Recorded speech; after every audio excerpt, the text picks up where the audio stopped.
So what I want providers to know, doctors, nurses, and I've got these two boys who obviously are very medical, who need lots of doctor's appointments, and it's just not possible for me to bring.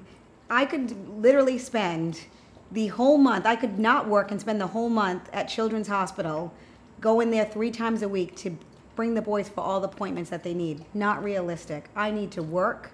In order for me to maintain a house, I have to work. So I'm a mom of 2 very sickly kids, yet I have to work full time to provide for my family. My husband works 2 jobs to provide for our family so that the boys can get all the care that they need and the quality of life that they need.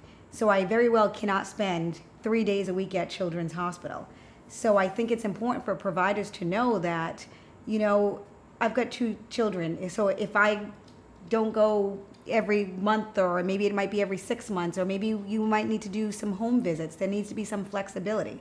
And while it helps with their care, you can't do it all unless I hired somebody to bring both boys, and I think that it causes me huge anxieties. I think that is and I've learned with Avery, because he's homebound, I bring him in less.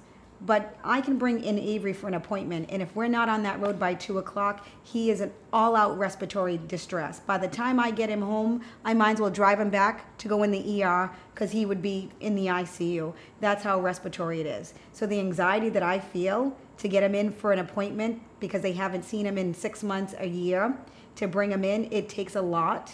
It's easier for them to say, oh, just come in at this time or whatever, but now I had to take a day out of work. I've got work demands. And to do this times 2 boys, it's just too much. So I think just having some understanding from the providers that, how can we tailor it for this family?